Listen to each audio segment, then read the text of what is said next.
মই ৰেজিষ্টাৰ কৰিম এতিয়া সকলোৱে মাতি যাবা দেই দুবাৰ নামাতো আকৌ ৰোল নম্বৰ 1 Yes, sir. 2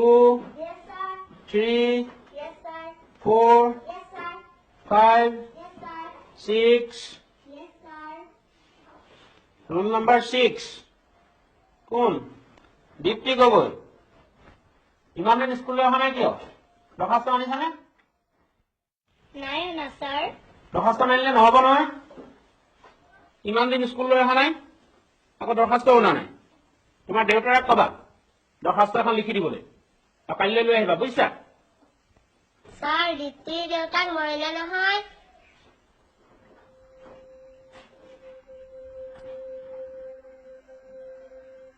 চাওঁ দীপ্তি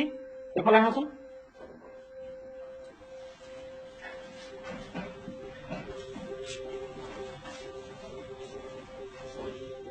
সঁচাই তোমাৰ দেউতাৰ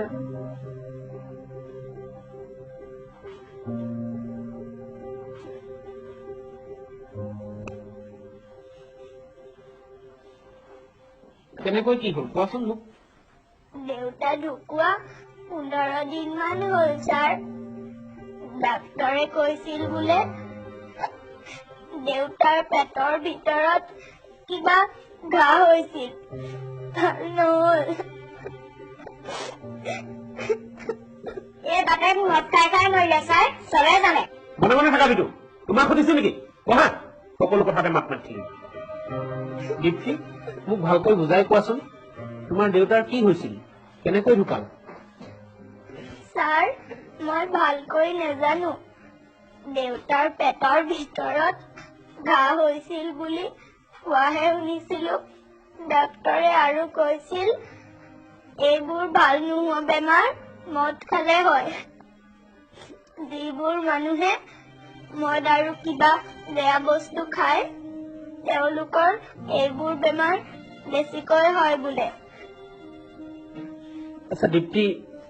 সঁচাই তোমাৰ দেউতাই মদ খাইছিল নেকি ছাৰ মই নাজানো নহয় তোমাৰ মায়েও একো নকয় নেকি মোৰ মাও নাই নহয় আগতেই ঢুকাল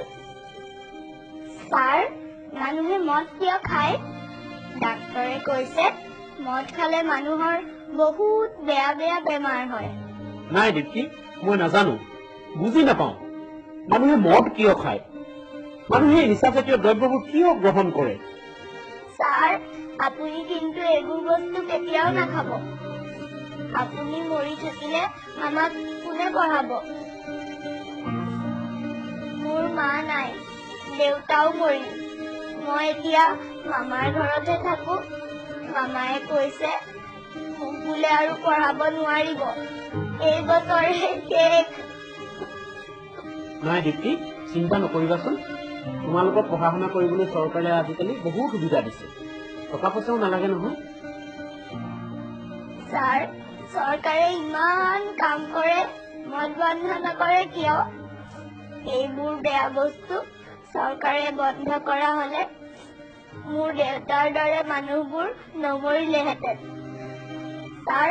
আপুনি চৰকাৰক ক'বচোন হে চৰকাৰৰ মানুহ তোমালোকে এই মদ খোৱাটো বন্ধ কৰি দিয়া নহলে বহুত মানুহ মৰিব মোৰ দৰে ল'ৰা ছোৱালীবোৰৰ কি হব এবাৰ ভাবি চোৱা তোমালোকে আমাৰ কি হব আমাৰ কি হব দীপ্তি, নাকান্দিবাচোন। ভাল পাই